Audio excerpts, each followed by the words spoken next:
ഓവുലേഷന്റെ time ഒക്കെ ആകുമ്പോൾ നമുക്ക് നല്ല സെക്ഷൽ ഫീലിങ്സ് വരും. ആരെങ്കിലും കിട്ടിയാൽ മതി എന്നൊക്കെ തോന്നും നമുക്ക്. സത്യമായിട്ട് ഞാൻ പറഞ്ഞത്, ഇതൊന്നും ആരും പറയൂല, സത്യമായിട്ടൊന്നും ആരെ. ഓവുലേഷന്റെ ടൈമില് ഒരു ടെമ്പററി ലിബിഡോ കൂടും എന്നുള്ളത് ശരിയാണ്. ഒരു സെക്ഷൽ ഫീല് ആ ഒരു ടൈമില് ഹോർമോണിന്റെ ചേഞ്ചസ് എല്ലാം കാരണം ഓവുലേഷന്റെ ടൈമിൽ കൂടും. അങ്ങനെയാണെങ്കിൽ എന്റെ ഓവുലേഷൻ ടൈമിൽ എനിക്ക് റാൻഡം ആയിട്ട് വന്ന സ്വിഗ്ഗി കൊണ്ടുവരുന്ന ചാറ്റിന് അപ്പോൾ ശ്രീലക്ഷ്മി അറക്കലിന്റെ പുതിയ ഇന്റർവ്യൂ വന്നിരിക്കുകയാണ് ഗായ്സ്. അങ്ങനെ ഏറിൽ നിന്നും ശ്രീലക്ഷ്മി വീണ്ടും ശൂന്യാകാശത്തേക്ക്. ഇവളിത് എവിടെ പരിപാടി അവതരിപ്പിച്ചാലും ഇതാണല്ലോ അവസ്ഥ. എവിടെയെങ്കിലും പോയി വാ തുറന്ന പിന്നെ തീർന്നു കഥ. എന്തായാലും നമുക്ക് ശ്രീലക്ഷ്മി അറക്കലിന്റെ പുതിയ ഇന്റർവ്യൂ റിയാക്ഷനിലേക്ക് കടക്കാം. അതിനു മുമ്പ് ഞാനൊരു ചോദ്യം നിങ്ങളോട് ചോദിക്കട്ടെ. സ്ത്രീകളോടാണ് എനിക്ക് ചോദിക്കാനുള്ളത്. നിങ്ങൾ ഈ സ്ത്രീകൾക്ക് ഓവുലേഷൻ ടൈം അടുക്കുമ്പോൾ വികാരം വന്ന് കടി തീർക്കാൻ വേണ്ടി ആരെങ്കിലും മുന്നിൽ കിട്ടണേന്ന് തോന്നാറുണ്ടോ? ഞാനിത് പറയുമ്പോൾ നിങ്ങൾക്ക് എന്നോട് ദേഷ്യം വരുമെന്ന് അറിയാം. എന്തൊക്കെയാണ് ഇവൻ ചോദിക്കുന്നതെന്നും നിങ്ങൾ ചിന്തിക്കുന്നുണ്ടാവും. പക്ഷെ ഇത് ഞാൻ പറഞ്ഞ കേട്ടോ, ഫെമിനിസ്റ്റ് എന്ന് സ്വയം വിളിക്കുന്ന ശ്രീലക്ഷ്മി അറക്കൽ പറഞ്ഞതാണ്. എന്തായാലും ആ ചോദ്യം അവിടെ കിടക്കട്ടെ. ഇനി നമുക്ക് ശ്രീലക്ഷ്മി അറക്കൽ ഇന്റർവ്യൂവിലേക്ക് വരാം. പൊതുവെ ശ്രീലക്ഷ്മി അറക്കലിന്റെ സ്വഭാവം എല്ലാവർക്കും അറിയാലോ. വായി തോന്നുന്നത് വിളിച്ചു പറയും, എന്നിട്ട് അതിനെ ന്യായീകരിച്ച് മെഴുകും. ഇതാണല്ലോ ഇവളുടെ മെയിൻ പരിപാടി. ഒരു മാസം മുമ്പേ നിങ്ങൾ ഓർക്കുന്നുണ്ടാകും, ഒരു 19 വയസ്സുകാരി ഹോസ്പിറ്റലിലെ ബാത്റൂമിൽ പ്രസവിച്ച് ജനാലിലൂടെ കുഞ്ഞിനെ വലിച്ചെറിഞ്ഞ സംഭവം. അതന്ന് കേരളക്കാരെ മൊത്തം ചർച്ച ചെയ്തൊരു വിഷയമാണ് അല്ലേ. എല്ലാവരും അന്ന് ആ കുഞ്ഞിനെ ജനലിലൂടെ വലിച്ചെറിഞ്ഞ അമ്മയെ എതിർത്തപ്പോൾ അന്ന് ആ അമ്മയെ സപ്പോർട്ട് ചെയ്തുകൊണ്ട് രംഗത്ത് വന്ന ആളാണ് ഈ പറഞ്ഞ ശ്രീലക്ഷ്മി അറക്കൽ. അന്ന് തന്നെ നമ്മൾ കുറെ വിമർശിച്ചതാണ് ശ്രീലക്ഷ്മിയെ. എന്നാൽ ആ വിഷയത്തെ അന്ന് മുതൽ ന്യായീകരിക്കാൻ തുടങ്ങിയതാണ് ശ്രീലക്ഷ്മി. ഇന്നും അതിനൊരു അവസാനമില്ല. ഇപ്പോഴത്തെ പുതിയ ഇന്റർവ്യൂവിൽ ഇതിനെക്കുറിച്ച് അവതാരകൻ ശ്രീലക്ഷ്മിയോട് ചോദിക്കുന്നുണ്ട്. അപ്പൊ അതിന് ശ്രീലക്ഷ്മി നൽകിയ മറുപടി നമുക്ക് ആദ്യം കേൾക്കാം. താങ്കളുടെ റീസെന്റ് ഒരു വീഡിയോ റീല് ഞാൻ കണ്ടിരുന്നു. അതായത് ഒരു 19 വയസ്സായിട്ടുള്ള ഒരു വനിത ഗർഭിണിയായിട്ട് ഹോസ്പിറ്റലിൽ എത്തുന്നു, വയറുവേദന എന്ന് പറഞ്ഞെത്തുന്നു, ബാത്റൂമിൽ ഇരുന്നിട്ട് പ്രസവിക്കുന്നു. അത് നമുക്ക് പുതിയൊരു കാര്യമല്ല. 2024 പനമ്പള്ളിയിൽ ഇതേ ഒരു ഇൻസിഡന്റ് ഉണ്ടായിട്ട് ബാത്റൂമിൽ നിന്ന് പ്രസവിച്ചിട്ട് പൊതിഞ്ഞ് ബാൽക്കണിയിൽ നിന്ന് എറിഞ്ഞു നമ്മുടെ കൊച്ചി പനമ്പള്ളിയിൽ. ഇതുപോലെ പല ഇൻസിഡൻസ് നമുക്ക് ഉണ്ടായിട്ടുണ്ട്. പക്ഷെ താങ്കൾ എന്തുകൊണ്ട് അതിനെ സപ്പോർട്ട് ചെയ്തു എന്നുള്ള കാര്യത്തിലാണ് എനിക്ക് വളരെയധികം ഡൗട്ട്ഫുൾ. ബിക്കോസ് 19 വയസ്സുള്ള ഒരു വനിത പ്രസവിച്ചു, അത് ബാത്റൂമിൽ കൂടെ ചോര കുഞ്ഞിനെ എടുത്ത് എറിയ എന്ന് പറഞ്ഞാല് അവിടെ ഒരു ക്രൂവൽ മൈൻഡ് ആയിട്ടാണ് എനിക്ക് ഫീൽ ചെയ്തിട്ടുള്ളത്. പെറ്റില്ലെങ്കിൽ എന്തുകൊണ്ട് അബോർട്ട് ചെയ്യുന്നില്ല? അല്ലെങ്കിൽ പെറ്റുന്നില്ലെങ്കിൽ ഒരു IPL കഴിച്ചാൽ പോരെ? അത് ഇപ്പൊ ഞാൻ IPL കഴിച്ചാലും പ്രഗ്നന്റ് ആവുന്ന ആൾക്കാരുണ്ട്. ഓവുലേഷൻ കഴിഞ്ഞ് കഴിഞ്ഞാൽ IPL ഒന്നും ചെയ്യാൻ പറ്റില്ല. ഓവുലേഷൻ തടയുക എന്നുള്ളത് മാത്രമാണ് IPL ചെയ്യാൻ പറ്റുന്നത്. എന്തിനീ പണിക്ക് പോകണോ? അത്ര ധൈര്യം അങ്ങനെ പറയാം. പക്ഷെ സാഹചര്യം മനസ്സിലാവും. നമ്മൾ എല്ലാവരും എമ്പതിയോട് കൂടെയാണ് കാണേണ്ടത്. ഇപ്പൊ നമ്മളിപ്പം ഒരു കാര്യത്തെ പറ്റി പറയുമ്പോൾ ഒരു വശം മാത്രമല്ല ചിന്തിക്കുന്നത്. എന്നെ പറയാൻ സമ്മതിക്കണം. ഞാൻ പറയില്ല. കാരണം പറയുന്ന ആൾക്ക് മനസ്സിലാക്കുന്ന ആൾക്കാർ പറഞ്ഞ ഒരു കാര്യമുള്ളൂ. നമ്മൾ മീഡിയ എന്താ കാണിക്കുന്നത്? 19 വയസ്സുള്ള ഒരു യുവതി കുട്ടീനെ പുറത്തേക്ക് ജനലിലൂടെ വലിച്ചെറിഞ്ഞു. അപ്പൊ നമ്മൾ എല്ലാവരും മനസ്സിലായ യുവതിനെ പറ്റി ക്രൂരത ഇമേജ് ആണ് ഉണ്ടാവുന്നത്. എന്താണ് ജനങ്ങളെ, നിങ്ങൾ എന്തിനാണ് ഈ 19 വയസ്സുകാരിയെ ക്രൂരയായി കാണുന്നത്? മനുഷ്യർ ഇത്രക്കും ചീപ്പാണോ? ശ്രീലക്ഷ്മി ചേച്ചി, നിങ്ങൾ തൽക്കാലം ജനങ്ങളോട് പൊറുക്ക്. നിങ്ങൾ അത്ര വിവരം ഞങ്ങൾ സാധാരണക്കാരായ ജനങ്ങൾക്ക് ഇല്ലല്ലോ. അതുകൊണ്ട് ചേച്ചി തൽക്കാലം പൊറുക്ക്. പിന്നെ എന്തൊക്കെയാണ് ഇവളി പറയുന്നത്? പിന്നെ പ്രസവിച്ച കുഞ്ഞിനെ ജനലിലൂടെ വലിച്ചെറിയാൻ നോക്കിയ ആ പെണ്ണിനെ പൂമാലിട്ട് പൂജിക്കാം, മദർ തെരേസ ആയിട്ട് കാണാം. എന്തായാലും ബാക്കി കൂടി പറ ശ്രീലക്ഷ്മി ചേച്ചി, ഞങ്ങൾ കേൾക്കട്ടെ. പക്ഷെ ഇതിന്റെ പുറകിലുള്ള റീസൺസ് നമ്മൾ ചിന്തിക്കണം. അതായത് നമ്മൾ എന്തുകൊണ്ടാണ് ആ പെൺകുട്ടിക്ക് അങ്ങനെ വലിച്ചെറിയേണ്ടി വരുന്നത്? അത് നമ്മളിവിടെ ഇപ്പൊ ഞാൻ അൺമാരീഡ് ആയിട്ട് പ്രഗ്നന്റ് ആവാൻ എനിക്ക് പേടിയുള്ള ആളാണ്. കാരണം ഞാൻ എത്രയൊക്കെ സ്ട്രോങ് ആണ് ഇങ്ങനെ എന്നാലും എനിക്ക് പ്രഗ്നന്റ് ആയിട്ട് സമൂഹത്തിലൂടെ ഇങ്ങനെ നടക്കുമ്പോൾ അത് ഭയങ്കര പേടിയുള്ള ഒരാളാണ് ഞാൻ. കാരണം നമ്മുടെ ഇവിടുത്തെ അൺമാരീഡ് പ്രഗ്നൻസിനെ അത്രയും മോശമായിട്ടാണ്. കല്യാണം കഴിക്കാത്ത ഒരാൾ പ്രഗ്നന്റ് ആവുക എന്ന് പറഞ്ഞിട്ടുണ്ടെങ്കിൽ അത്രയും മോശമായിട്ടാണ് ട്രീറ്റ് ചെയ്യുന്നത്. അപ്പം കല്യാണം കഴിക്കാതെ മിക്ക ആൾക്കാരും ഇവിടെ സെക്ഷൽ റിലേഷൻഷിപ്പിൽ ഏർപ്പെടുന്നുണ്ട്. അപ്പൊ അത് തെറ്റല്ല. അത് ചെയ്യാതിരുന്നൂടെ എന്ന് പറഞ്ഞിട്ടുണ്ടെങ്കിൽ അത് മനുഷ്യന്റെ ബേസിക് നീഡാണ്. ആൾക്കാർ അങ്ങനെ ചെയ്തു പോകും പല സന്ദർഭങ്ങളിൽ. അപ്പം അത് കടന്നു കൊടുത്തിട്ടല്ല, ഇതെല്ലാം സദാചാരമാണ്. ചെയ്യരുതെന്ന് പറയുന്നത് സദാചാരമാണ്. പക്ഷെ ചെയ്യുമ്പോൾ സേഫ് ആയിട്ട് ചെയ്യണം എന്ന് പറയുന്നത് അത് സെക്സ് എഡ്യൂക്കേഷന്റെ ഭാഗമാണ്. അത് കൊടുക്കാത്തതുകൊണ്ട്, അത് സമൂഹത്തിൽ അവയർനെസ് ഇല്ലാത്തതുകൊണ്ടാണ് ഇത്തരത്തിലുള്ള കാര്യങ്ങൾ നടക്കുന്നത്. അതുപോലെ തന്നെ ഒരാൾ പ്രഗ്നന്റ് ആയിട്ട് വരുമ്പോൾ ഒരു അൺമാരീഡ് ആയിട്ടുള്ള ആളാണെങ്കിൽ അവരെ എമ്പതിയോട് കാണുക, അവരെ പറ്റി മോശം പറയാതിരിക്കുക, ഇത് നമ്മുടെ സമൂഹത്തിൽ ഇല്ല. ഭയങ്കര മോശം. ഇപ്പൊ നമ്മുടെ വീടിനടുത്താണെങ്കിലും ഒരു പെണ്ണ് ഇങ്ങനെ പ്രഗ്നന്റ് ആവണേ നമ്മൾ മാത്രമല്ല ഇതേ പറയത്തുള്ളൂ, വൃത്തികേടേ പറയത്തുള്ളൂ. പെണ്ണെ കൂടെ അവൾ വേടിയാണ്, വേശിയാണ്, പിന്നെ ഇനി അവൾ അങ്ങനെ ഞാൻ പറയുന്ന പോലെയല്ല, അത്രയും മോശമായിട്ടാണ് പറയുന്നത്. പിന്നെ അവളെ കാണുന്നത്, അവൾ ജീവിക്കേണ്ടതാണ്. ഇതിങ്ങനെ ഞാൻ പറയാനുള്ള കാരണം എനിക്കറിയുന്ന ആൾ ആത്മഹത്യ ചെയ്തിട്ടുണ്ട് പ്രഗ്നന്റ് ആയിട്ട്. സമൂഹത്തെ പേടിക്കാൻ പറ്റാത്ത. ഇവിടെ ശ്രീലക്ഷ്മി പറഞ്ഞതിൽ കുറച്ചൊക്കെ കാര്യമുണ്ട്. നമ്മുടെ സമൂഹത്തിൽ സെക്സ് എഡ്യൂക്കേഷനും കുറവ് നല്ലപോലെ ഉണ്ട് എന്ന് കരുതി ആ കാരണങ്ങളൊന്നും ഒരു പെണ്ണ് കുഞ്ഞിനെ കൊല്ലാൻ നോക്കിയതിന് മറുപടി ആവില്ല കേട്ടോ. ആ ചെയ്തത് തെറ്റ് തന്നെയാണ്. പിന്നെ കല്യാണം കഴിയാത്ത പെണ്ണ് ഗർഭിണി ആകുമ്പോൾ നമ്മൾ എന്തിനു എമ്പതി കാണിക്കണം? അവര് കടിമൂത്ത് കളിച്ചു, അതിൽ അവർക്കൊരു കുട്ടി ഉണ്ടായി. ആ കുട്ടിയുടെ ഉത്തരവാദിത്തം അവരങ്ങ് ഏറ്റെടുക്കട്ടെ. അല്ലാതെ നമ്മൾ എമ്പതിയോ സിമ്പതിയോ ഒന്നും കാണിക്കേണ്ട ആവശ്യമില്ല. കുറ്റപ്പെടുത്താനും പോകണ്ട, അതുപോലെ തന്നെ അവർക്ക് സിമ്പതി നൽകാനും പോകണ്ട, അത്ര തന്നെ. അതുപോലെ ഒരു കാര്യം എനിക്ക് ശ്രീലക്ഷ്മിയോട് പറയാനുള്ളത്, ഇങ്ങനെ ആളുകളെ കൊല്ലുന്ന എല്ലാവർക്കും എല്ലാവർക്കും പറയാൻ ഓരോരോ കാരണങ്ങൾ ഉണ്ടാവും എന്ന് വിചാരിച്ച് അറിഞ്ഞുകൊണ്ട് കൊല ചെയ്യുന്ന ഒരാൾ ഒരിക്കലും സപ്പോർട്ട് ചെയ്യാൻ പറ്റൂല. അത് തെറ്റ് തന്നെയാണ്. അപ്പൊ ഇത്രയുമാണ് കുഞ്ഞിനെ കൊന്ന അമ്മ എന്ന വിഷയത്തിൽ ശ്രീലക്ഷ്മി അറക്കലിന്റെ ന്യായീകരണങ്ങൾ എന്ന് പറയുന്നത്. ഇനി നമുക്ക് നമ്മുടെ മെയിൻ ടോപ്പിക്കിലേക്ക് വരാം. സ്ത്രീകളുടെ ഓവലേഷനുമായി ബന്ധപ്പെട്ട് ഈ ഇന്റർവ്യൂവിൽ ശ്രീലക്ഷ്മി അറക്കൽ ചില കാര്യങ്ങൾ കൂടി പറയുന്നുണ്ട്. നമ്മൾ എന്തായാലും കേട്ടോക്കാം. ഞാൻ പറഞ്ഞത് പറഞ്ഞിട്ടുണ്ടെങ്കിൽ ഇതിന്റെ ഒരു പെർസ്പെക്റ്റീവ് പറഞ്ഞിട്ടുണ്ടെങ്കിൽ ആണുങ്ങൾക്ക് എങ്ങനെയാണോ സെക്സ് വേണ്ടത് അതേപോലെ തന്നെ പെണ്ണുങ്ങൾക്ക് സെക്സ് ആവശ്യമാണ്. ഇപ്പൊ അൺമാരീഡ് ആയിട്ടുള്ള ഇപ്പൊ ബോയ് ഫ്രണ്ട് ഇല്ലാത്ത ആൾക്കാർക്ക് സ്ത്രീകൾക്ക് സെക്ഷൽ ഫീലിംഗ്സ് വരും. ഓവലേഷന്റെ ടൈം ഒക്കെ ആകുമ്പോൾ നമുക്ക് നല്ല സെക്ഷൽ ഫീലിംഗ്സ് വരും. ആരെങ്കിലും കിട്ടിയാൽ എന്നൊക്കെ തോന്നും നമുക്ക്. സത്യമായിട്ട് ഞാൻ പറഞ്ഞത് ഇതൊന്നും ആരും പറയില്ല. സത്യമായിട്ടൊന്നും ആരെ ഇവളെന്തൊക്കെയാണ് ഈ പറയുന്നത്? ഓവലേഷൻ തമ്മിൽ ചിലപ്പോൾ ലൈംഗിക വികാരം കൂടുമായിരിക്കും. അതും വിചാരിച്ചിട്ട് കടി തീർക്കാൻ വേണ്ടി ആരെങ്കിലും വിളിക്കാൻ വേണ്ടി നോക്കിയിരിക്കുകയാണെന്നൊക്കെ പറഞ്ഞു കഴിഞ്ഞാണെങ്കിൽ എന്താ ഇതിനൊക്കെ പറയാ? നീ നിന്റെ കാര്യം മാത്രം പറഞ്ഞാൽ മതി ശ്രീലക്ഷ്മി. നീ അങ്ങനെയാണ് അത് പറഞ്ഞാൽ മതി. നിനക്ക് ഓവലേഷൻ വന്നു കഴിഞ്ഞാണെങ്കിൽ കടി മൂക്കും. ഏതെങ്കിലും ആണുങ്ങളെ നിന്നെ വിളിക്കാൻ വേണ്ടി നീ കാത്തിരിക്കും. അതങ്ങ് പറഞ്ഞാൽ മതി. അല്ലാണ്ട് വല്ലാണ്ട് അങ്ങനെ ജനറലൈസ് ചെയ്യാൻ നിൽക്കണ്ട. എല്ലാവരും നിന്നെ പോലെ ഓവലേഷൻ ടൈമിൽ ആൾക്കാരെ കാത്തു നിൽക്കുകയല്ല കടി തീർക്കാൻ വേണ്ടിയിട്ട്. എവിടെയെങ്കിലും വന്ന് വായ തോന്നിയത് വിളിച്ചു പറയാനൊന്നും വിചാരിക്കല്ലേ മോളെ. നീയോ നാറി എന്ന് കരുതി മറ്റുള്ള സ്ത്രീകളെയും കൂടി ഇങ്ങനെ അപമാനിക്കാൻ നിൽക്കരുത്. എങ്ങനെയാണ് ഇവർക്ക് ഇതൊക്കെ ചിരിച്ചു കളിച്ചുകൊണ്ട് ഇങ്ങനെയൊക്കെ പറയാൻ പറ്റുന്നത്? എന്നിട്ട് അവസാനം അടിച്ച ഡയലോഗ് കേട്ടില്ല നിങ്ങൾ? ഞാൻ പറഞ്ഞതൊക്കെ സത്യമാണെന്നും ആരും ഇതുപോലെ തുറന്നു പറയില്ല എന്നൊക്കെ. നാണോ മാനോ ഉണ്ടോ എന്ന് ചോദിക്കുന്നില്ല. കാരണം അത് ചോദിച്ചുകൊണ്ട് പ്രത്യേകിച്ച് കാര്യമൊന്നുമില്ല. പണ്ടൊരു ചൊല്ലുണ്ട്, ഒരു സ്ത്രീയുടെ ശത്രു മറ്റൊരു സ്ത്രീയാണെന്നുള്ളത്. അതിപ്പോ സത്യമാണെന്ന് മനസ്സിലായി. സ്വയം നാറി എന്ന് കരുതി മറ്റുള്ള സ്ത്രീകളെയും കൂടി നാറ്റിക്കാൻ നിൽക്കരുത് കേട്ടോ. എന്തായാലും ഇവൾക്ക് പറയാനുള്ള ബാക്കിയുടെ കേട്ടോ. പിന്നെ നമുക്ക് എന്താ വെച്ചിട്ടുണ്ടെങ്കിൽ നമ്മൾ കൺട്രോൾ ചെയ്ത് ഇങ്ങനെ പിടിക്കും. കാരണം ഇത് ചെയ്ത് കഴിഞ്ഞാൽ കുറ്റബോധം പഠിക്കും. വിളിച്ചാലോ വിചാരിക്കും, പക്ഷെ വിളിക്കില്ല. വിളിച്ച ഞാൻ ഫേമസ് അല്ല ചിലപ്പോ വിളിച്ചാല് പത്തിന്ന് പോകും. പക്ഷെ ഫേമസ് അല്ല ചിലപ്പോ വിളിച്ചാല്. ഫേമസ് ആയതുകൊണ്ട് ഇനിപോലെ ഫേമസ് ആയി ഇങ്ങനത്തെ കുറച്ച് പ്രശ്നമുണ്ട് കേട്ടോ. നമുക്ക് ഇങ്ങനത്തെ കുലിസിന പ്രശ്നങ്ങൾ പരിപാടിയൊക്കെ അങ്ങനെ ചെയ്യാൻ പറ്റത്തില്ല. നീ ഇപ്പൊ ഫേമസ് ആവും. ഇനി ഇവിടെ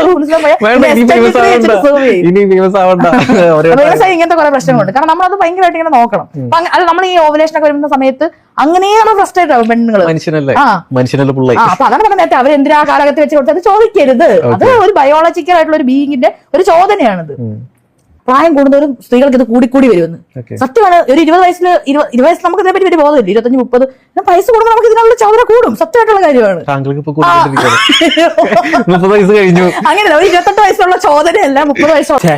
ചേച്ചി ഫേമസ് ആയി പോയി. ഇല്ലായിരുന്നെങ്കിൽ ചേച്ചി ഒരു പൊളി പൊളിച്ചേനല്ലേ ചേച്ചി? നാട്ടിൽ കണ്ട ആണുങ്ങളുടെ കൂടെ ഒക്കെ കളിച്ച് ചേച്ചി ഒരു വെടിയായി മാറിയെന്നെ. അല്ല ഇപ്പോഴും അതിനൊരു കുറവുണ്ടോന്ന് ആർക്കറിയാം. എന്തായാലും ചേച്ചി ഫേമസ് ആവുന്നതിന് മുമ്പുള്ള ചേച്ചിന്റെ പരിപാടി എന്താണെന്നുള്ള ഏറെക്കുറെ എല്ലാവർക്കും മനസ്സിലായി കാണുമല്ലോ. മൂടാകുമ്പോൾ കണ്ണി കണ്ട ആണുങ്ങളൊക്കെ പ്ലക്കി നടക്കലായിരുന്നു ചേച്ചിയുടെ മെയിൻ പരിപാടി ഫേമസ് ആവുന്നതിന് മുമ്പ്. ഇപ്പൊ ഫേമസ് ആയതുകൊണ്ടാണ് ചേച്ചി കുറച്ചൊന്നും അടങ്ങിയത്. അതിന് ചേച്ചിക്ക് നല്ല റിഗ്രറ്റ് ഉണ്ട്. ഫേമസ് ആവണ്ടായിരുന്നു എന്നാണ് ചേച്ചി ഇപ്പൊ ചിന്തിക്കുന്നത്. ഇല്ലാന്നുണ്ടെങ്കിൽ ഇപ്പൊ എന്തോരം കളികൾ കളിച്ച് നടക്കാമായിരുന്നു ചേച്ചിക്ക്. എന്തായാലും ഫേമസ് ആയതുകൊണ്ട് പണ്ടത്തെ പോലെ കുൽസിതങ്ങളൊന്നും നടക്കാത്തതിന്റെ ഫ്രസ്ട്രേഷൻ മുഖത്ത് നല്ലോണം കാണാനുണ്ട്. ആ കണ്ണുകളിൽ കാണാം നമുക്ക്. എന്തായാലും ചേച്ചിക്ക് ഇപ്പം കിട്ടിയ ഫെയിം ഒരു ഭാരം തന്നെയല്ലേ ചേച്ചി? പണ്ടത്തെ പോലെ ഒന്നും അങ്ങോട്ട് നടക്കണില്ല. പണ്ടൊരു ഇന്റർവ്യൂല് എന്നെ എല്ലാവരും വെടിയെന്നും വിളിക്കുന്നെന്നും പറഞ്ഞുകൊണ്ട് എന്തോ ഒരു മോങ്ങലായിരുന്നു ചേച്ചി. എങ്ങനെ ആൾക്കാർ നിങ്ങൾ ആ പേര് വിളിക്കാതിരിക്കും? വായിന്ന് ഇങ്ങനത്തെ ഓരോന്നല്ല വരുന്നത്. എന്തായാലും നിങ്ങൾ എങ്ങനെ വിളിച്ചതിൽ ആൾക്കാർ ഒരിക്കലും കുറ്റം പറയാൻ പറ്റൂല കേട്ടോ. നിങ്ങൾ തന്നെ ഓരോന്നും ആൾക്കാരുടെ വായിലേക്ക് ഇട്ട് കൊടുക്കുന്നതല്ലേ. എന്നിരുന്നാലും സ്ത്രീകളുടെ ഓവലേഷനുമായി ബന്ധപ്പെട്ടുള്ള ശ്രീലക്ഷ്മി അറക്കലിന്റെ ഈ സ്റ്റേറ്റ്മെന്റിനെതിരെ പ്രതികരിച്ചുകൊണ്ട് അസ്ല മാലി രംഗത്ത് വന്നിട്ടുണ്ടായിരുന്നു കേട്ടോ. നമുക്ക് എന്തായാലും ഇതിനെക്കുറിച്ച് അസ്ല പറയുന്നത് എന്താണെന്നുള്ളത് കേട്ടോക്കാം.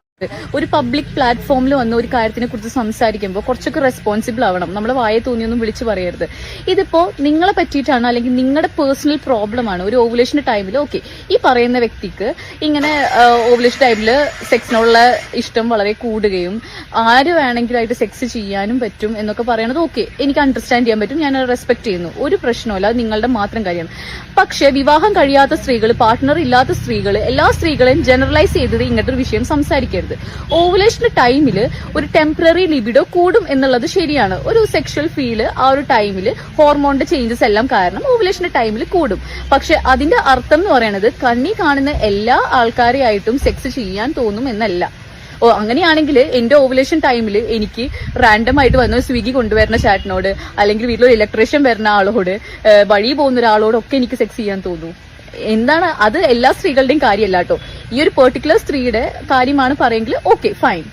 ഒരു അട്രാക്ഷൻ എന്ന് പറയുന്നത് personal preference, consent, safety, boundaries ഇതെല്ലാം കൂടിയിട്ടുള്ള, അല്ലാണ്ട് ഏതെങ്കിലും ഒരു റാൻഡം ഗൈനോട് തോന്നുന്ന ഒന്നല്ല. പ്രത്യേകിച്ച് ഇങ്ങനത്തെ ഒരു അട്രാക്ഷനെയും ഓവുലേഷനെയും ഒന്നും കൂട്ടി മിക്സപ്പ് ചെയ്ത് സംസാരിക്കാതിരിക്കുക. ഹോർമോൺസ് ചിലപ്പോൾ ഡിസയേഴ്സിനെ ഇൻഫ്ലുവൻസ് ചെയ്തേക്കാം എന്ന് വെച്ചിട്ട് അത് നമ്മളെ സ്റ്റാൻഡേർഡ്സ് ഇല്ലാതാക്കുന്നില്ല. നമ്മളുടേതൊരു വ്യക്തിത്വം ഉണ്ടല്ലോ, അത് ഇല്ലാതാക്കുന്നില്ല ഒരു ഓവുലേഷൻ ടൈമില്. അതുകൊണ്ട് ഇനി ഇങ്ങനത്തെ കാര്യങ്ങൾ സംസാരിക്കുമ്പോൾ നിങ്ങളുടെ കാര്യമായിട്ട് സംസാരിക്കുക. ഒരിക്കലും ബാക്കിയുള്ള സ്ത്രീകളെയും കൂടി അതിൽ പറയേണ്ട ആവശ്യമില്ല. അങ്ങനെ പറയുവാന്ന് വെച്ച് കഴിഞ്ഞാൽ അത് അത്രയും കംപ്ലീറ്റ് ശരിക്കും നോളേജബിൾ ആയിരിക്കണം, അല്ലെങ്കിൽ ഉള്ള ഫാക്ട്സ് മാത്രം സംസാരിക്കുക. ദയവ് ചെയ്ത് ഒരു സ്ത്രീനെ കുറിച്ചിട്ട് അല്ലെങ്കിൽ സ്ത്രീയുടെ ആവശ്യങ്ങളെ കുറിച്ച് സംസാരിക്കണമെങ്കിൽ സ്യൂഡോ സയൻസ് കൊണ്ടുവരേണ്ട യാതൊരു ആവശ്യവും ഇതിലില്ല കേട്ടോ. അതെ, അതെനിക്ക് ഇഷ്ടപ്പെട്ടു. നല്ല വൃത്തിക്ക് തന്നെ അസ്ല മറുപടി കൊടുത്തു അല്ലേ. എന്തായാലും സ്ത്രീകളുടെ പ്രശ്നത്തെ കുറിച്ച് സംസാരിക്കുമ്പോൾ പുരുഷനായിട്ടുള്ള ഞാൻ പറഞ്ഞതിനേക്കാളും വൃത്തിയിലും വെടുപ്പിലും സ്ത്രീ ആയിട്ടുള്ള അസ്ലക്ക് പറയാൻ പറ്റുമല്ലോ. കാര്യങ്ങൾ വ്യക്തമായി തന്നെ ഇവിടെ അസ്ല അവതരിപ്പിച്ചു അല്ലേ. അസ്ല പറഞ്ഞൊക്കെ തന്നെ എനിക്ക് ഈ വിഷയത്തിൽ പറയാനുള്ളൂ. ശ്രീലക്ഷ്മി, നീ ഒരു വെടിയാണെന്ന് കരുതി എല്ലാവരും ആ ഗണത്തിൽ കൂട്ടാൻ നിൽക്കരുത് കേട്ടോ. എല്ലാവരും നിന്നെ പോലെയല്ല. എന്തായാലും നമുക്കിനി ശ്രീലക്ഷ്മി അറക്കലിന്റെ ഇന്റർവ്യൂലേക്ക് തന്നെ തിരിച്ചു വരാം. ഇനി ഈ ഇന്റർവ്യൂക്കിടയിൽ ഒരു മെയിൽ പ്രോസ്റ്റിറ്റ്യൂട്ട് മെസ്സേജ് അയച്ചൊരു കഥ ശ്രീലക്ഷ്മി പറയുന്നുണ്ട്. ഈ കഥ പറയുന്നതിനിടയ്ക്ക് ശ്രീലക്ഷ്മി ഒരു സ്റ്റേറ്റ്മെന്റ് ഉന്നയിക്കുന്നുണ്ട്. അതെന്താണെന്ന് വെച്ചാണെങ്കിൽ, ചില ഭർത്താക്കന്മാർ തന്റെ ഭാര്യയുടെ പല ആവശ്യങ്ങളും നടത്തി കൊടുക്കാൻ വേണ്ടി മെയിൽ പ്രോസ്റ്റിറ്റ്യൂട്ടിനെ വിളിക്കാറുണ്ട് എന്നാണ് ശ്രീലക്ഷ്മി അവകാശപ്പെടുന്നത്. മെയിൽ പ്രോസ്റ്റിറ്റ്യൂട്ട് എന്താണെന്ന് എല്ലാവർക്കും മനസ്സിലായല്ലോ അല്ലേ, പുരുഷ വേശ്യ. എന്തായാലും ശ്രീലക്ഷ്മി അതിനെ കുറിച്ച് പറയാൻ നമുക്കൊന്ന് കേട്ടോക്കാം. എന്നിട്ട് ഞാൻ മെയിൽ പ്രോസ്റ്റിറ്റ്യൂട്ട് മെസ്സേജ് എന്ന് പറയാം. എന്നിട്ട് ഞാൻ ഇവരെ സപ്പോർട്ട് ചെയ്ത് റിയൽ ആയിട്ടുള്ളതാണ് മെയിൽ പ്രോസ്റ്റിറ്റ്യൂട്ട് ഫീമെയിലുകൾക്ക് ആവശ്യമാണെന്ന് പറഞ്ഞ് പോസ്റ്റ് എഴുതി. അപ്പോൾ ഒരാൾ എനിക്ക് മെസ്സേജ് അയച്ചു, എന്റെ ഇൻസ്റ്റാഗ്രാമിൽ ഇങ്ങനെ മെസ്സേജ് പറഞ്ഞു ഞാൻ ഇങ്ങനെ മെയിൽ പ്രോസ്റ്റിറ്റ്യൂട്ട് ആണെന്ന് പറഞ്ഞ കാർഡൊക്കെ അയച്ചത് എനിക്ക്. ഇതിന് കാർഡൊക്കെ ഉണ്ട്. അപ്പൊ ഇവർ കറക്റ്റ് ആയിട്ട് മെഡിക്കൽ ചെക്കപ്പ് എടുക്കണം. പുള്ളി ദുബായിലാണ് വർക്ക് ചെയ്യുന്നത്, ദുബായ് അങ്ങനത്തെ സ്ഥലത്ത്. അതായത് എവിടെ നമ്പർ കിട്ടി? ഇൻസ്റ്റാഗ്രാമിൽ മെസ്സേജ് അയച്ചു, എനിക്ക് മെസ്സേജ് അയച്ചു. ഇൻസ്റ്റാഗ്രാമിൽ മെസ്സേജ് അയച്ചു. മെസ്സേജ് അയച്ചിട്ട് ഇങ്ങനെ ആദ്യം കാർഡൊക്കെ അയച്ചതിന്റെ പറഞ്ഞു ഞാൻ ഈ ജോലിയാണ് ചെയ്യുന്നത് എന്നൊക്കെ പറഞ്ഞിട്ട് അവരിങ്ങനെ പറഞ്ഞു. അതായത് ചില ഭർത്താക്കന്മാര് കൊണ്ടുവരുമ്പോഴും, അതായത് ഭർത്താക്കന്മാര് കൊണ്ടാക്കിട്ട് ഇത്ര ഭയങ്കര പൈസ കേട്ടോ, ആണുങ്ങൾക്കൊക്കെ ട്രൈ ചെയ്യാവുന്നതാണ്. അപ്പൊ എങ്ങനെയാന്ന് വെച്ചിട്ടുണ്ടെങ്കിൽ, അപ്പൊ ഞാൻ ഇതിന്റെ ബോയ് ഫ്രണ്ടിനോട് പറഞ്ഞു ഞാൻ റെഡി എന്ന് പറഞ്ഞു. അപ്പൊ എന്താന്ന് വെച്ചിട്ടുണ്ടെങ്കിൽ, പക്ഷെ അങ്ങനെ അത്രയും ഈസി അല്ല പരിപാടി. അപ്പൊ ഒരു ഫീമെയിൽ പ്രോസ്റ്റിറ്റ്യൂട്ട് ഭയങ്കരമായിട്ട് അനുഭവിക്കുന്നുണ്ട്, അതേപോലെ തന്നെ മെയിൽ പ്രോസ്റ്റിറ്റ്യൂട്ട് അനുഭവിക്കുന്നുണ്ട്. പുള്ളി എന്നോട് പറഞ്ഞു, അതായത് ഈ ജോലിയോട് ഒരു പാഷൻ വേണം. അതായത് ഈ ഭർത്താക്കന്മാർക്ക് ചെയ്തു കൊടുക്കാൻ പറ്റാത്ത കാര്യമുണ്ടല്ലോ, അതായിരിക്കും ഇവർ ആവശ്യപ്പെടുക. അതായത് എല്ലാ ടൈപ്പ് സെക്സും ചില ഭർത്താക്കന്മാർക്ക് ചെയ്യാൻ പറ്റില്ല. മെയിൻ ആയിട്ട് ഈ എന്നൊക്കെ പറയുന്ന പരിപാടിയുണ്ട്. എനിക്കറിയത്തില്ല ഇങ്ങനത്തെ സംഭവമൊക്കെ ഉണ്ടെന്ന്. അപ്പം അതൊക്കെ ചെയ്യാൻ ഇതൊക്കെ കുറെ ടെക്നിക്കുകളും ഇതൊക്കെ ഇഷ്ടം വേണം ചില കാര്യങ്ങൾ ചെയ്യാൻ. അത് ചെയ്യാൻ ഇഷ്ടമുള്ളവർക്ക് മാത്രമേ. ഇതാണ് മെയിൻ. ഞാൻ ചോദിച്ചു സ്ത്രീകൾ എന്താ കൂടുതൽ ആവശ്യപ്പെടുന്നതെന്ന്. അപ്പൊ പുള്ളി പറഞ്ഞു ഇതാണെന്നൊക്കെ. എന്നിട്ട് കുറെ ആൾക്കാരുടെ ഫോട്ടോ ഒക്കെ എനിക്ക് അയച്ചു തന്നു.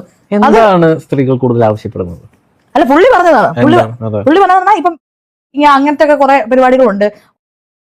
അത് ചില പുരുഷന്മാർക്ക് ചെയ്തു കൊടുക്കാൻ ഇഷ്ടമല്ല, പക്ഷെ അവർക്ക് ആഗ്രഹം ഉണ്ടാവും എന്റെ വൈഫിനെ ഇങ്ങനെ ഹാപ്പി ആക്കണം എന്നുള്ളത്. അപ്പം അങ്ങനെയുള്ള ആൾക്കാർ, പിന്നെ തായ്ലൻഡ്, അയാൾ ഇങ്ങനെ ഒരു രാജ്യം തിരിച്ച് ഓരോ ആൾക്കാരുടെ ക്യാരക്ടറിസ്റ്റിക്സ് ഒക്കെ പറഞ്ഞു. ഇന്ന ആൾക്കാർക്ക് ഇന്നതാണ് വേണ്ടത്, ഇന്ന ആൾക്കാർക്ക് ഇങ്ങനെ. അല്ല, അയാൾ ഇങ്ങനെ പറഞ്ഞു, അയാൾ പോയ എക്സ്പീരിയൻസ് ഇങ്ങനെ പറഞ്ഞു. എന്നിട്ട് അയാൾ എനിക്ക് മെസ്സേജ് അയച്ചു, ഞാൻ അടുത്ത 2 മാസം കഴിയുമ്പോൾ ട്രിവാൻഡ്രം വരുന്നുണ്ട്, ഞാൻ കാണാമെന്ന്. അപ്പൊ ഞാൻ ആ കാണാന്ന് പറഞ്ഞു.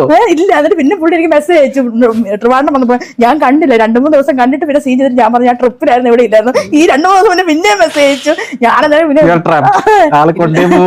ആ ചങ്ങായി വിളിക്കുന്ന സമയത്ത് ചേച്ചി നാട്ടിലുണ്ടായിരുന്നെങ്കിൽ ഒരു പൊടി പൊളിച്ചതല്ലേ ശ്രീലക്ഷ്മി ചേച്ചി. ഭയങ്കര മിസ്സായി പോയത്. അത് ചേച്ചിയുടെ മുഖത്തെ കാണാണ്ട് കേട്ടോ. എന്നാലല്ലേ ഒരു മെയിൽ പ്രോസ്റ്റിറ്റ്യൂട്ട് വിളിച്ചെന്ന് പറഞ്ഞപ്പോ ശ്രീലക്ഷ്മി ചേച്ചിയുടെ മുഖത്തുള്ള സന്തോഷം നോക്കി നിങ്ങൾ. എനിക്ക് തോന്നുന്നത് ഫോൺ വിളിച്ചിട്ട് പോയിട്ടൊന്നുമില്ല എന്നൊക്കെ പറഞ്ഞ് ചിലപ്പോൾ ചുമ്മാ പറയുന്നതായിരിക്കും. എന്തായാലും നമ്പറൊക്കെ സേവ് ചെയ്ത് വെച്ചു ചേച്ചി. ചേച്ചിക്ക് ഓവലേച്ച സമയത്ത് കടി മൂക്കുന്ന പ്രശ്നം വരുന്നത്, കണ്ണി കണ്ട ആണുങ്ങളോടൊക്കെ കളിക്കണം എന്നുള്ള ചിന്ത വരുന്നത്. അന്നേരം ഇവന് ഉപകാരപ്പെടും. അതാകുമ്പോൾ ഫെയിമ കാരണം കണ്ണി കണ്ട ആണുങ്ങളൊക്കെ കളിക്കാൻ വിളിക്കുന്നു എന്നുള്ള പ്രശ്നവും വരില്ല. രഹസ്യമായിട്ട് ചേച്ചിക്ക് ചേച്ചിന്റെ കടി തീർക്കുകയും ചെയ്യാം. ആരിതൊട്ട് അറിയാനും പോണില്ല. ചിരിച്ചാളെ പശുവിന്റെ കടിയും മാറും, കാക്കന്റെ വിഷമവും മാറും. ചേച്ചിക്ക് ഇനി സന്തോഷ രാവുകളാണ് മക്കളെ. എന്തായാലും ഇതിനിടയിൽ ശ്രീലക്ഷ്മി ഒരു കാര്യം പറഞ്ഞല്ലോ, സ്വന്തം ഭാര്യയുടെ വികാരങ്ങൾ തീർക്കാൻ വേണ്ടി ചില ഭർത്താക്കന്മാർ മെയിൽ പ്രോസ്റ്റിറ്റ്യൂട്ടിനെ വിളിക്കുന്നു എന്നുള്ളത്. എങ്ങനെ സാധിക്കുന്നില്ല ഇവർക്കൊക്കെ? ഇവരൊക്കെ സമ്മതിക്കണം കേട്ടോ. ശരിക്കും പറഞ്ഞാൽ ഇങ്ങനത്തെമാരൊക്കെ ഉണ്ടല്ലോ, മുന്നിൽ കണ്ടു കഴിഞ്ഞാണെങ്കിൽ മടല് വെട്ടിയടിക്കണം. അത്ര എനിക്ക് പറയാനുള്ളൂ. എന്തൊക്കെ തരം ആൾക്കാരാണല്ലേ നമുക്ക് ചുറ്റുമുള്ളത്. ഓരോ ടൈപ്പ് സെക്സ്വൽ ഫാന്റസികളെ, സ്വന്തം ഭാര്യയെ പോലും മറ്റൊരുത്തരം മുന്നിൽ കാഴ്ചവെക്കുന്ന തരം സെക്സ്വൽ ഫാന്റസികൾ പറയുമ്പോൾ തന്നെ എനിക്ക് എന്തോ ആവുന്നു. ഇനി നമുക്ക് ബാക്ക് ടു ശ്രീലക്ഷ്മി അറക്കൽ ഇന്റർവ്യൂലേക്ക് തന്നെ തിരിച്ചു വരാം. ഇത്രയും കാര്യങ്ങൾ പറഞ്ഞതിന് ശേഷം ഫെമിനിസ്റ്റുകളെ കുറിച്ച് കുറച്ച് കാര്യങ്ങൾ കൂടി ശ്രീലക്ഷ്മി പറയുന്നുണ്ട്. ഫെമിനിസ്റ്റുകളെ കെട്ടുന്നവരെല്ലാം ഭാഗ്യവന്മാരാണെന്നൊക്കെയാണ് ശ്രീലക്ഷ്മി അറക്കലിന്റെ വാദം. അതിനെ കുറിച്ച് പറഞ്ഞ് നമുക്കൊന്ന് കേട്ടോക്കാം. നമ്മളെ സോഷ്യൽ മീഡിയ കാണുന്ന പോലെയല്ല നമ്മൾ റിയൽ ആയിട്ടുള്ള ആൾക്കാർ. ഫെമിനിസ്റ്റുകളാണ് സത്യം പറഞ്ഞാൽ ഫെമിനിസ്റ്റുകളായിട്ട് റിലേഷൻഷിപ്പ് വെക്കുന്ന പുരുഷന്മാരുടെ ഭാഗ്യം. കാരണം ഇഷ്ടംപോലെ സെക്സിന് ഒരു പഞ്ഞം ഉണ്ടാവത്തില്ല. നിങ്ങൾ പ്രേമിക്കുന്നുണ്ടെങ്കിൽ നിങ്ങൾ ഫെമിനിസ്റ്റുകളെ തെരഞ്ഞെടുത്ത് നോക്ക്. അതായത് ഷോ ഓഫിന് വേണ്ടിയുള്ള ഫെമിനിസ്റ്റുകൾ ഉണ്ടാവും ചിലപ്പോ. റിയൽ ആയിട്ട് താങ്കൾ ഫേക്ക് ഫെമിനിസ്റ്റ് ആണോ ശരിക്കുള്ള ഫെമിനിസ്റ്റ് ആണോ?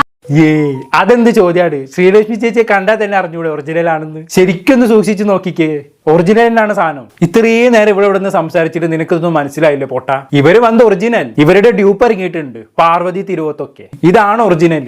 ഒറിജിനലിനെ ബഹുമാനിക്കാൻ പഠിക്കടേ. പിന്നെ ഇവിടെ ഒരു പ്രത്യേക കാര്യം നിങ്ങൾ ശ്രദ്ധിച്ചോ, ശ്രീലക്ഷ്മി ചേച്ചി എന്ത് പറഞ്ഞാലും അതിൽ പ്രത്യേകം സെക്സ് കൂട്ടിക്കലർത്തും. മൂപ്പത്തിക്ക് അതൊരു നിർബന്ധമാണ്. ഇവിടെ ശ്രീലക്ഷ്മി തന്ന ഓഫർ തന്നെ നിങ്ങൾ കണ്ടില്ലേ, ഫെമിനിസ്റ്റുകളെ സ്നേഹിച്ച് കഴിഞ്ഞാണെങ്കിൽ ഇഷ്ടം പോലെ സെക്സ് കിട്ടുന്നൊക്കെയാണ് പുള്ളിക്കാരന്റെ ഓഫർ. അപ്പൊ നല്ല സെക്സ് കിട്ടണമെങ്കിൽ ഫെമിനിസ്റ്റുകളെ തന്നെ തെരഞ്ഞു പിടിച്ച് സ്നേഹിച്ചോളി, പ്രേമിച്ചോളി. അതുപോലെ തന്നെ ചേച്ചിക്ക് ചീറ്റ് ചെയ്യപ്പെട്ട ഒരു റിലേഷൻഷിപ്പ് ഉണ്ട് കേട്ടോ, അതാണെങ്കിലും ഫുള്ള് കോമഡിയാണ്. അതുകൂടി കേട്ട് നമുക്ക് നിർത്താം. ഓക്കെ, എന്നാലും ചീറ്റ് ചെയ്യപ്പെട്ട ഒരു റിലേഷൻഷിപ്പ് ഉണ്ട്. എന്താണ്, എന്തുണ്ടായേ? അതായത് ഒരാള് എനിക്ക് അവനോട് ഒരു ഇഷ്ടം ഉണ്ടായിട്ടില്ല. ഏത് സമയത്ത്, ഏത് കാലഘട്ടം, എത്രാമത്തെ? മൂന്നാമത്തെ. ഓക്കെ, ഒന്നും പറഞ്ഞു രണ്ട് പറഞ്ഞില്ലേ, മൂന്നാമത്തെ. ഓക്കെ, മൂന്നാമത്തെ ഏതൊരു കാലഘട്ടം? ഡിഗ്രി? ഞാൻ BEd പഠിക്കുന്നതിന് മുമ്പ്, 2018-19 ആ ടൈം. ആ ടൈമില് അപ്പൊ എനിക്ക് അവനോട് ഇഷ്ടമേ, മീൻസ് എന്റെ ഫ്രണ്ട് ആയിട്ട് എനിക്ക് ഭയങ്കര ഇഷ്ടം, നല്ല സ്വഭാവമുള്ള ഒരു വ്യക്തിയായിരുന്നു. പങ്കപ്പെട്ട ആരാണല്ലോ ഇതൊന്നും പറയില്ല. അപ്പൊ എനിക്ക് ഇഷ്ടം. അപ്പൊ എന്റെ എല്ലാ റിലേഷൻഷിപ്പ്, ഇപ്പോൾ ഉള്ള റിലേഷൻഷിപ്പ് ഉൾപ്പെടെ ഞാൻ അങ്ങോട്ട് പോയി ക്രഷ് പറഞ്ഞിട്ട് എനിക്ക് ഭയങ്കര ഇഷ്ടം ഇങ്ങനെ വളച്ചെടുക്കുക എന്നൊക്കെ ഉള്ളത്. അതെനിക്ക് ഭയങ്കര ഇഷ്ടം. ഇങ്ങനെ ഒരാളെ ക്രഷ് അടിക്കുക, അവരെ പോയി അങ്ങോട്ട് സംസാരിക്കുക, അവരെ വളച്ചെടുക്കുക. ഇങ്ങോട്ട് വന്ന് ആരും ഞാൻ അങ്ങനെ അക്സെപ്റ്റ് ചെയ്യില്ല, എനിക്കത് ഇഷ്ടമല്ല. എന്നെ ഇങ്ങോട്ട് ആരും ഇപ്പോൾ വിചാരിച്ചാൽ ഞാൻ അങ്ങനെ അക്സെപ്റ്റ് ചെയ്യില്ല, എനിക്കത് ഭയങ്കര ഒരു ഇറിറ്റേഷൻ പോലെ. എന്നിട്ട് ഇവനാണ് എന്റെ പുറകെ ഇങ്ങനെ നടന്നാണ്. എനിക്കാണെങ്കിൽ ലാസ്റ്റ് ഇവനാണിങ്ങനെ ഇവനെ അന്നേരം തന്നെ 10-30 വയസ്സം കണ്ടുണ്ടായിരുന്നു. എനിക്കാരും സെറ്റ് ആയിട്ടില്ല, അങ്ങനെ ഇങ്ങനൊക്കെ പറയും, ഇങ്ങനെ ദുഃഖം പറയും. അങ്ങനെ ദുഃഖം പറഞ്ഞ് ഞാൻ പിന്നെ റിലേഷൻഷിപ്പ് ആയി. അവന് പാവം തോന്നി, സങ്കടം തോന്നി, സാധാ തോന്നി. അപ്പൊ ഞങ്ങളെല്ലാം ഫ്രണ്ട്സ് ഗ്യാങ് കുറേ ഉണ്ട്. എന്നിട്ട് പിന്നെ ഞാൻ ഇവനോട് ബൈക്കിൽ എവിടെയൊക്കെ പോകുമ്പോൾ ആൾക്കാരൊക്കെ ചോദിക്കുമല്ലോ, അപ്പൊ ഇവൻ ആ കൂട്ടുകാരോടൊക്കെ പറഞ്ഞെന്ന് പറഞ്ഞാൽ അവള് ഭയങ്കര കടി മൂത്തന്റെ പുറകെ നടക്കുമെന്ന്. എനിക്ക്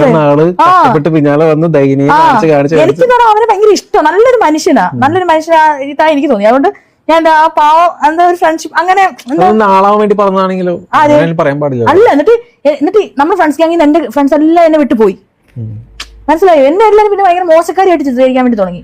അങ്ങനെ ഇവൻ എന്നോട് നമ്മളെന്നോട് റിലേഷൻഷിപ്പ് വേറെ ആളോട് പറയരുതെന്നും പറഞ്ഞു. അപ്പൊ ഞാൻ അയ്യോ പാവം, ഇവന് എന്തൊരു പ്രശ്നമായാലോ. അപ്പം എനിക്ക് കല്യാണം കഴിക്കാൻ താല്പര്യമില്ലല്ലോ, അവന് കല്യാണം കഴിക്കാൻ താല്പര്യമുണ്ട്, വേറെ ആൾക്കാരെ. അപ്പൊ അവൻ പറഞ്ഞെന്ന് പറഞ്ഞാൽ മീൻസ് വേറെ അവന് കല്യാണം കഴിക്കാൻ താല്പര്യമുണ്ട്. അന്നേരം അവൻ ഇങ്ങനെ പെണ്ണുങ്ങളൊക്കെ നോക്കിക്കൊണ്ടിരിക്കുന്നതായിരുന്നു, പെണ്ണ് കാണാൻ പോയിക്കൊണ്ടൊക്കെ ഇരിക്കുന്ന കാലമായിരുന്നു റിലേഷൻഷിപ്പില് ഇരിക്കുന്ന സമയത്ത്. അപ്പൊ പക്ഷെ അവന് പെണ്ണ് സെറ്റാവുന്നില്ല, അവന് പെണ്ണ് സെറ്റാവുന്നില്ല. അവൻ കുറേ നിങ്ങളൊന്ന് ആലോചിച്ചോ, ഇത് ഞാൻ റിലേഷൻഷിപ്പ് ആയിരിക്കുന്ന സമയത്ത് അവൻ വേറെ പെണ്ണ് കാണാൻ പോകുന്നത് എനിക്കത് പ്രശ്നമില്ല, ഞാൻ കല്യാണം കഴിക്കില്ല. ഞാൻ കല്യാണം കഴിക്കില്ല, എനിക്ക് പ്രശ്നമില്ലല്ലോ. പക്ഷെ ഞാൻ വിചാരിച്ചത് ഇവൻ ഇപ്പൊ പെണ്ണ് ഇവൻ കുറെ പെണ്ണാൻ പോയി, ഇവന് പെണ്ണ് കിട്ടുന്നില്ല. അവനെ എന്നിട്ട് ഇവനാണ് എപ്പോഴും വന്ന് ദുഃഖം പറയും, ഞാനെ സമാധാനിക്കണം, നിനക്ക് പെണ്ണ് കിട്ടും, നീ സമാധാനിക്കുന്നൊക്കെ പറഞ്ഞ് എന്റെ ജീവിതത്തിൽ ആദ്യമായിട്ട് ഇങ്ങനെ ഒരു എന്റെ കഥയുടെ നിങ്ങൾക്ക് ബോധം പോകും നിങ്ങള്. അങ്ങനെ ഞാൻ സമാധാനിച്ചു. അങ്ങനെ ഇവൻ എന്ന് പറഞ്ഞു നമ്മുടെ കൂട്ടുകാരായിട്ട് നമ്മുടെ റിലേഷൻഷിപ്പ് പറയുന്നത്, കാരണം ഇവന്റെ പിന്നെ ഭാവി ജീവിതത്തെ അത് ബാധിക്കുമല്ലോ. അതുകൊണ്ട് ഇവന്റെ കൂടെ ഫോട്ടോ എടുത്തിടാൻ അങ്ങനെ സമ്മതിക്കത്തൊന്നുമില്ല. അങ്ങനെ ഇതായി കഴിഞ്ഞ് ഒരു പ്രാവശ്യം എന്തോ ഒരു ഇവന് പിന്നെ ഒരു പെണ്ണ് കണ്ടപ്പോ ഓക്കെ. അപ്പൊ എനിക്ക് ഭയങ്കര വിഷമമായി. എന്റെ കയ്യിൽ ഇവന് പെണ്ണ് അപ്പൊ എനിക്ക് ഭയങ്കര എന്റെ വിഷമം ആരോടെങ്കിലും പറയാനല്ലോ. അങ്ങനെ എന്ത് ചെയ്തു, ഞാൻ നമ്മുടെ ഫ്രണ്ട്സ് ഗ്യാങ്ങിലുള്ള ഒരു പെണ്ണിനോട് പറഞ്ഞു. ഫ്ലാഷ് ന്യൂസ് അല്ല, അപ്പൊ കുറെ പെണ്ണുകളുണ്ട് ഇതേപോലെ, പെണ്ണുങ്ങളുണ്ട് ഇതേപോലെ സെറ്റപ്പ്. അപ്പൊ ഞാൻ എന്നിട്ട് ഞാൻ അപ്പൊ വേറെ പെണ്ണുങ്ങളും ഇതേപോലെ ഉണ്ടെന്ന് മനസ്സിലായി. അതായത് ഇവനുമായിട്ട് സെക്ഷൽ റിലേഷൻഷിപ്പ് ഉള്ള, മനസ്സിലായോ? റിലേഷൻഷിപ്പ് ആകുമ്പോൾ ഉണ്ടാവുമല്ലോ സെക്ഷൽ റിലേഷൻഷിപ്പ്. പക്ഷെ അവന്റെ സെക്സ് വലിയ കൊള്ളത്തില്ലായിരുന്നു. അത് അല്ല, ഇതിലിപ്പോ എന്താണ് ചീറ്റിംഗ് എന്നുള്ളത് എനിക്ക് മനസ്സിലായിട്ടില്ല. ചുരുക്കി പറഞ്ഞാൽ അവന് കല്യാണം കഴിക്കണം. പക്ഷേ ശ്രീലക്ഷ്മിക്ക് ആണെങ്കിൽ കല്യാണം കഴിക്കാനും താല്പര്യമില്ലായിരുന്നു. അപ്പൊ അവന് കല്യാണം കഴിക്കാൻ പെണ്ണ് കിട്ടുന്നത് വരെ ശ്രീലക്ഷ്മിയുമായി റിലേഷൻഷിപ്പ് വെച്ചു. ഇതിനെ വേണമെങ്കിൽ നമുക്ക് ബെഞ്ചിങ് എന്നൊക്കെ വിളിക്കാം. അതായത് ഒരു റിലേഷൻഷിപ്പിൽ ഒരാളെ ബാക്കപ്പ് ഓപ്ഷനായി വെക്കുന്നതിനാണ് ബെഞ്ചിങ് എന്ന് വിളിക്കുന്നത്. അതേപോലെ അവനൊരു ബെഞ്ചിങ് ഓപ്ഷൻ ആയിരുന്നു ഈ പറഞ്ഞ ശ്രീലക്ഷ്മി അറക്കലി. അങ്ങനെ അവന് അവസാനം ഒരു പെണ്ണ് കിട്ടി, അവന്റെ വഴിക്ക് പോയി. അവൻ ഇതേപോലെ കുറെ പെണ്ണുങ്ങളെയും ബെഞ്ചിങ് ഓപ്ഷനായി വെച്ചിട്ടുണ്ട്. എന്തിനാണ്? ടൈം പാസിൽ കളിക്കാൻ വേണ്ടിയിട്ട്. എന്നിട്ട് അവൻ പോയപ്പോ പറയുവാണ് ഇപ്പൊ അവന്റെ സെക്സ് കൊള്ളത്തില്ല എന്നൊക്കെ. അല്ലേ ശ്രീലക്ഷ്മി, എനിക്ക് ചോദിക്കാനുള്ളത്, നിങ്ങളെ സംബന്ധിച്ചിടത്തോളം ഈ ജീവിതമേ എന്ന് പറയുന്ന സെക്സ് ആണോ? നമ്മളെ സംബന്ധിച്ചിടത്തോളം സെക്സ് വളരെ ഇമ്പോർട്ടന്റ് ആയിട്ടുള്ള കാര്യമാണ്. പക്ഷെ അതൊന്നല്ല ഞങ്ങളുടെ ജീവിതം എന്ന് പറയുന്നത്. പക്ഷെ ശ്രീലക്ഷ്മിയെ സംബന്ധിച്ചിടത്തോളം സെക്സ് മാത്രമാണ് ജീവിതത്തിൽ മെയിൻ എന്ന് തോന്നുന്നു. എന്തൊക്കെ തരം വികാര ജീവികളാണ് അല്ലേ? ഞാനൊന്നും കൂടുതൽ പറയുന്നില്ലേ. ഇതൊക്കെ കേട്ടിട്ട് എന്റെ തലൻ എന്തൊക്കെ ആവുന്നു. ഞാൻ പോയി റെസ്റ്റ് എടുക്കട്ടെ. എന്താണെന്ന് കേട്ട് നിങ്ങൾക്ക് തോന്നുന്നത് താഴെ കമന്റ് ബോക്സിൽ രേഖപ്പെടുത്തുമല്ലോ. അടുത്തൊരു ടോപ്പിക്കുമായി വീണ്ടും കാണാം.